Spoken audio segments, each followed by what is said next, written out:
Hai guys, thank you udah klik video ini. Jadi aku mau ajak kalian bahas kasus ini, kasus yang sempat terjadi di Bandung ya, kasus naas yang dialamin pemilik rumah ini, yang semuanya berawal dari rencana mereka yang akan menjual rumahnya. Tapi naas ternyata ini dijadikan kesempatan sama mereka-mereka ini yang sebagai pelakunya, yang berani dan tega melakukan aksinya ya demi merebut paksa rumah ini. Makanya nih kasus ini harus banget kita bahas di sini supaya bisa jadi pembelajaran untuk kita semua, terutama untuk kalian yang mungkin berencana akan menjual rumah atau melakukan transaksi dengan nominal besar. Ya semoga dari kasus ini benar-benar bisa jadi pembelajaran. Oke lah, kayak gimana kisah dan kasusnya langsung aja kita bahas sedetail mungkin yang aku bisa. Tapi kayak biasa sebelum kita lanjut ya, kita ritual dulu. Jadi siapkan minuman dan cemilan kalian, siapkan juga posisi ternyaman menurut kalian kayak gimana. Jadi kalau udah nyaman, udah santuy, nah jadi soal kasus ini yuk kita bahas.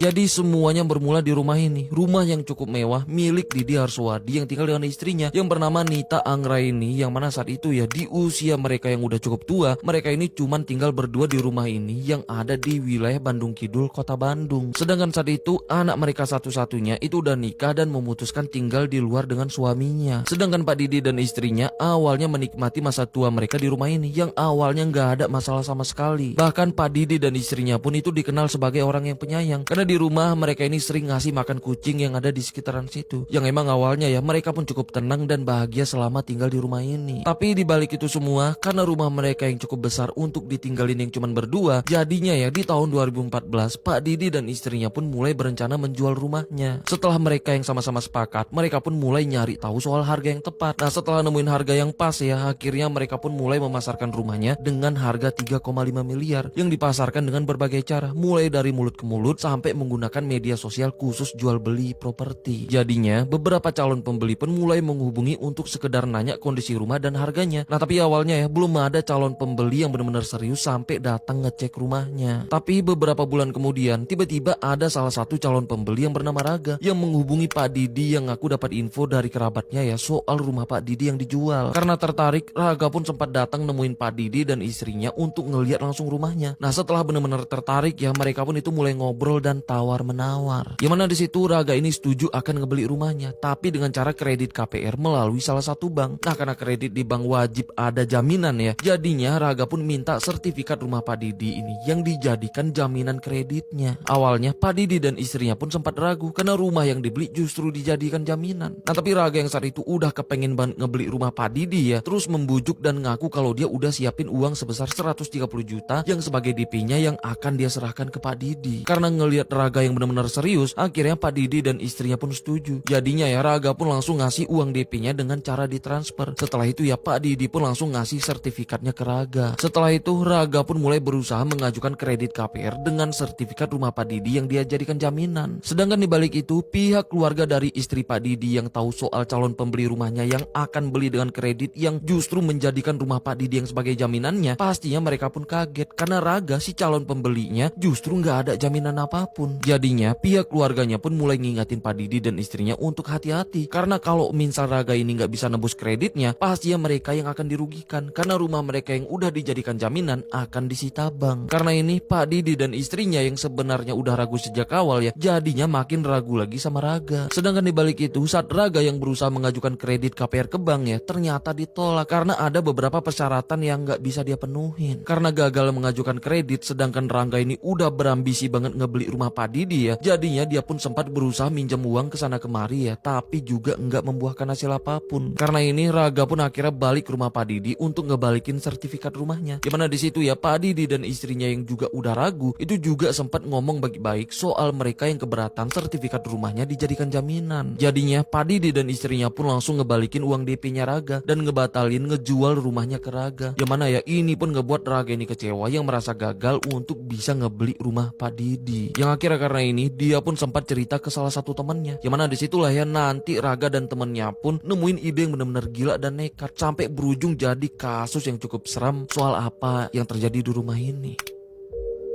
Jadi saat itu yang udah di bulan Maret tahun 2014 karena gagal ngebeli rumah Pak Didi ya, Raga pun itu sempat cerita dan curhat ke salah satu temennya yang bernama Weda. Terus setelah Weda ini tahu kalau Pak Didi yang udah lumayan tua yang cuman tinggal berdua dengan istrinya di rumah mereka yang cukup besar ya, langsung ngeliat itu sebagai peluang. Karena saat itu Weda ini emang sedang butuh uang karena dia ya itu sedang terlilit hutang sebesar 226 juta yang selalu didatengin debt kolektornya. Yang bahkan ya karena saking seringnya debt kolektornya datang nagih, itu sampai udah jadi temen sama debt kolektor. Karena itulah, karena ngelihat rumah Pak Didi yang sebagai peluang ya, jadinya Weda pun langsung ngajak Raga untuk menghabisi Pak Didi dan istrinya di rumah mereka untuk merampas sertifikat rumahnya. Dengar ajakan ini, Raga pun langsung setuju. Jadinya ya mereka pun langsung merancang rencananya dengan sematang mungkin. Nah karena mereka yang cuma berdua, jadinya ya Weda pun ngajak debt kolektornya yang bernama Teguh Samsul untuk jadi eksekutornya dengan janji imbalan 200 juta kalau semuanya berhasil. Nah Samsul yang tergiur dengan uang sebesar itu ya langsung setuju. Terus besoknya Weda pun mempersiapkan semuanya dan juga nyari hotel yang gak jauh dari rumah Pak Didi. Nah setelah nemuin hotel yang pas yang ada di Jalan Cijagra Bandung, mereka pun langsung ngumpul di hotel itu. Yang mana disitulah rencananya pun mereka rancang lagi sematang-matangnya dan mulai bagi-bagi tugas untuk persiapan aksinya. Yang rencananya ya aksinya itu akan mereka lakukan menggunakan senpi. Jadinya Raga pun langsung nyuruh Weda untuk nyari atau beli dengan dibekalin uang sebesar 2,4 juta. Nah jadinya ya Weda pun langsung muter-muter wilayah Bandung untuk nyari sapi. Nah karena sulit ditemukan ya, jadinya Weda pun cuma beli alat setrum atau alat kejut listrik. Nah karena ini ya rencananya pun itu mulai berubah menggunakan alat setrum. Terus setelah semuanya matang, besoknya nih ya di tanggal 2 April tahun 2014 mereka pun datang ke rumah Pak Didi menggunakan mobil Avanza Veloz milik Raga. Gimana di situ Weda dan Samsul nyamar jadi tim survei dari bank untuk pengajuan kredit KPR. Sedangkan Raga ya itu langsung menjelaskan ke Pak Didi kalau dia udah berhasil mengajukan kredit ke salah satu bank dengan tanpa menggunakan sertifikat rumah Pak Didi yang sebagai jaminannya. Karena ini Pak Didi pun setuju dan tanpa curiga sama sekali ya Pak Didi pun langsung mempersilahkan mereka masuk. Kemana di situ ya Pak Didi pun itu sempat mendampingi mereka untuk melakukan survei di lantai 1 rumahnya. Setelah itu Weda dan Raga pun ngodein Samsul untuk ngebawa Pak Didi ke lantai 2 dan nyuruh Samsul menghabisi Pak Didi di lantai 2 menggunakan alat strumnya. Sedangkan Weda dan Raga ya akan nanganin istri Pak Didi di lantai 1. Karena ini Samsul pun langsung ngajak Pak Didi ke lantai 2 yang seolah untuk kepentingan survei dan dokumentasi. Nah tapi ya setelah di lantai 2 Samsul ini tiba-tiba nggak berani dan nggak tega melancarkan aksinya. Jadinya Samsul pun sempat pamit ke Pak Didi untuk ke kamar mandi yang ada di lantai 1. Gimana di situ ya Samsul pun kebingungan untuk nyari cara atau alasan menggagalkan aksinya karena saat itu dia yang masih belum siap. Di tengah-tengah kebingungannya Samsul pun langsung merendam alat strumnya ke bak mandi supaya rusak dan harapan ya aksi mereka ditunda karena saat itu dia yang masih merasa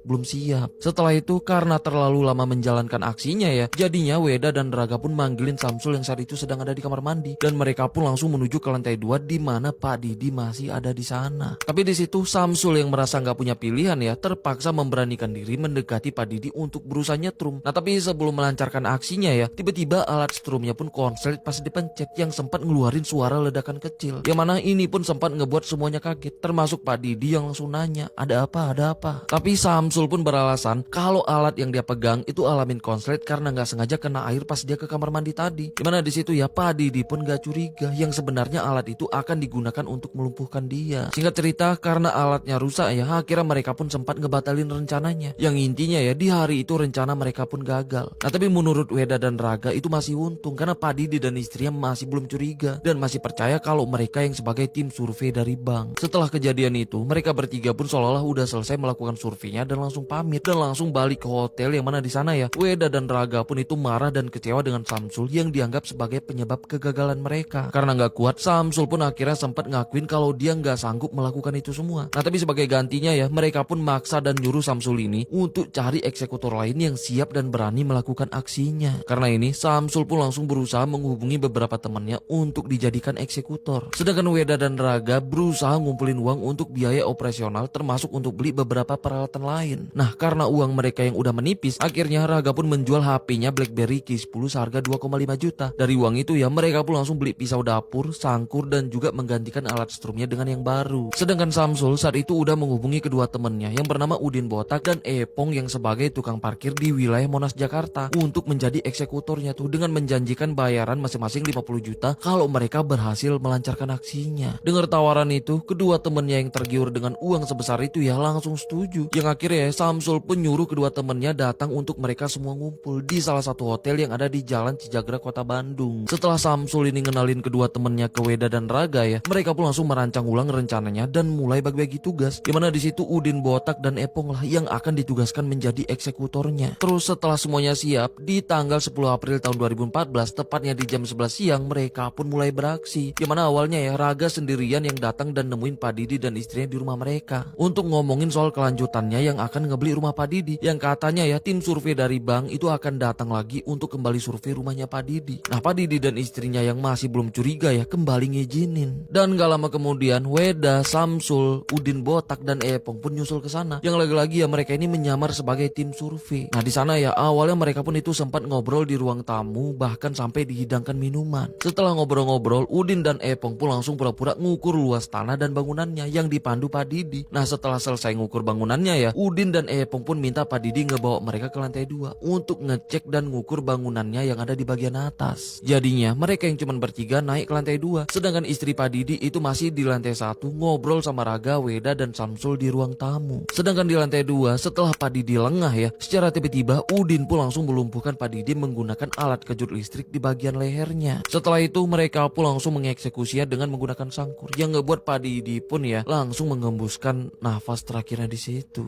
Setelah itu mereka pun langsung mancing supaya istri Pak Didi juga naik ke atas. Nah, pas istrinya naik ke lantai 2 ya, mereka juga langsung mengakhiri istrinya dengan cara yang sama. Setelah beres melakukan itu semua, Weda dan Raga pun langsung menggeledah rumah Pak Didi untuk nyari barang-barang berharga itu kayak berkas dan sertifikat rumahnya, dan juga sempat ambil barang-barang berharga itu kayak 3 HP, 1 jam tangan, perhiasan dan juga uang tunai sebesar 2 juta rupiah. Setelah itu mereka pun langsung ngebungkus tubuh Pak Didi dan istrinya menggunakan spray dan langsung memasukkan tubuhnya ke mobil Grand Livina milik Pak Didi yang terparkir di garasi. Setelah itu mereka pun langsung ngebawa tubuh Pak Didi dan istrinya balik ke hotel yang mereka simpan di dalam mobilnya. Di sana mereka pun ngumpul lagi tuh dan diskusi mengenai tempat yang aman untuk ngebuang tubuh Pak Didi dan istrinya. Terus di jam 4 sorenya setelah mereka nemuin tempatnya ya, mereka pun langsung ngebawa tubuh Pak Didi dan istrinya ke wilayah Pandeglang, Banten yang berjarak sekitar 6-7 jam perjalanan dari Bandung. Terus di jam 11 malam setelah mereka nyampe di Pandeglang ya, akhirnya tubuh Pak Didi dan istrinya pun mereka buang tepatnya di wilayah hutan yang ada di sana. Setelah beres, mereka pun langsung balik ke Bandung dan ngumpul lagi di hotel. Dimana di sana ya Weda dan Raga pun langsung ngasih uang 2 juta tadi untuk Udin, Epong dan Samsul, dan juga ngasih mobil Grand Livina milik Pak Didi untuk mereka bawa pulang ke Jakarta. Setelah itu mereka bertiga pun langsung balik ke Jakarta dengan keadaan full senyum ya karena dikasih mobil. Nah, nyampe di Jakarta ya mereka pun langsung menyamarkan mobilnya dengan mengganti nomor platnya. Sedangkan Raga dan Weda itu langsung balik lagi ke rumah Pak Didi untuk ngebersihin dan ngilangin semua jejak soal apa yang udah mereka lakukan di rumah itu. Terus lusanya, tepatnya di tanggal 12 April tahun 2014 ya, mereka semua pun itu sepakat ketemuan lagi di Jalan Bancuy yang ada di Kota Bandung. Dimana di situ ya para eksekutornya ini yaitu Samsul, Udin, Botak dan Epong itu mulai nagih upah mereka. Tapi karena Raga dan Weda yang masih belum punya uang ya, karena rumah Pak Didi belum mereka jual, jadinya mereka pun cuman ngasih barang berharga yang sebelumnya mereka ambil, yaitu berupa perhiasan, 3 handphone, bahkan ngasih mobil Avanza Veloz milik Raga yang sebagai jaminannya. Setelah nerima itu, ketiga eksekutornya ini pun langsung balik ke Jakarta dan langsung ngejual perhiasan dan 3 handphone tadi ke pasar Tanah Abang yang ada di Jakarta. Setelah ngejual itu semua, mereka bertiga pun langsung kabur ke Lampung yang udah ngebawa mobil milik Raga tadi yang sebagai jaminan dan nunggu kabar dari Raga ya untuk melunasi upah yang udah dia janjikan sebelumnya. Sedangkan Raga dan Weda itu mulai berusaha menjual dan menggadai sertifikat rumah Pak Didi ke beberapa bank yang ada di wilayah Bandung.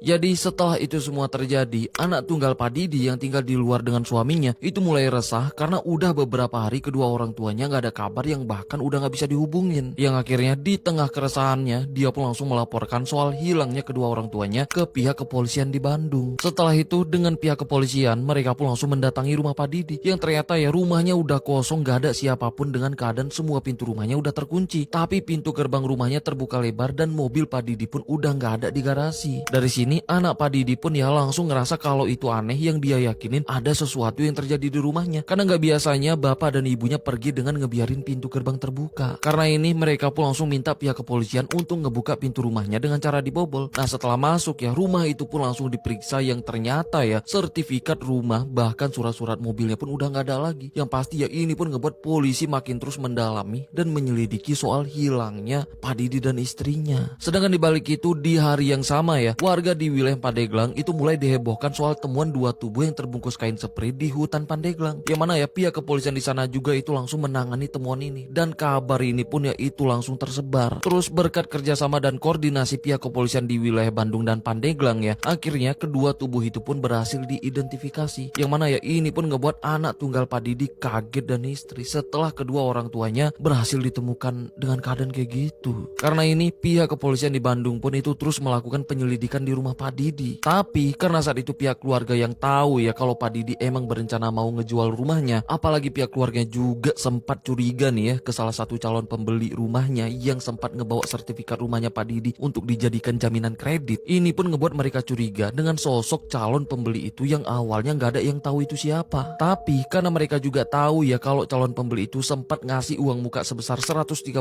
juta ke Pak Didi melalui transfer, jadinya pihak kepolisian pun langsung melacak identitasnya melalui transfer itu. Nah yang mana dari situlah ya nama dan identitasnya pun berhasil ditemukan, yaitu ya si Raga tadi. Karena ini polisi pun langsung mendatangi alamat Raga di Bandung. Nah yang mana ya ini pun ngebuat Raga kaget dan pastinya panik saat didatengin polisi. Yang mana saat itu juga ya dia pun itu langsung dibawa untuk diperiksa dan pastinya diinterogasi. Kayak biasa karena kebohongan gak akan bertahan lama diinterogasi ya, akhirnya gak butuh waktu lama dia pun nyerah dan mengakui semuanya. Termasuk Weda dan para eksekutornya yang udah ngebantuin dia melakukan aksinya. Dari sini gak lama kemudian ya para eksekutornya juga yaitu Samsul, Udin, Botak, dan Epong juga berhasil ditangkap dalam pelariannya di Lampung. Karena tahu mereka semua yang udah ketangkap, Weda pun mulai panik dan langsung berusaha melarikan diri keluar kota. Nah tapi belum jauh kabur ya, akhirnya Weda pun berhasil ditangkap di wilayah perbatasan Garut Tasikmalaya. Nah setelah ditangkap ya dia pun itu langsung dibawa ke Mapolresta Bandung. Singkat cerita, setelah semua yang udah mereka lakukan terungkap dengan motif merampas rumah milik Pak Didi, akhirnya ya di Pengadilan Negeri Bandung mereka semua pun dijatuhin hukuman penjara seumur hidup. Sedangkan Pak Didi dan istrinya akhirnya dimakamkan di Bandung. Yang mana ya ini pun ngebuat pecahnya tangis seluruh keluarganya, terutama anak tunggalnya ya yang pasti sangat-sangat terpukul dari apa yang terjadi.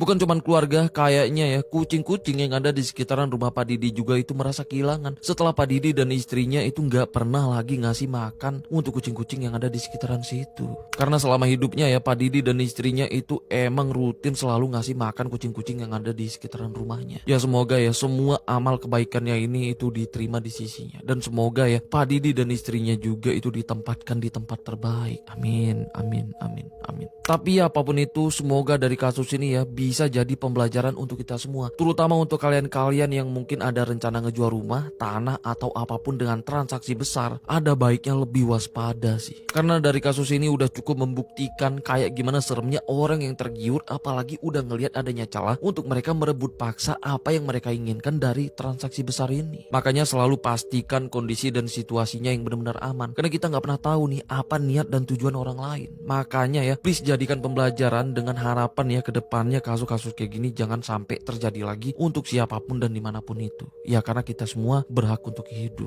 Oke lah, sampai sini aja pembahasan kita soal kasus ini. Sampai ketemu di kasus selanjutnya ya, karena aku udah siapin beberapa kasus yang kayaknya harus kita bahas di sini juga. Oke lah, aku Rizka Wadiono. Bye bye.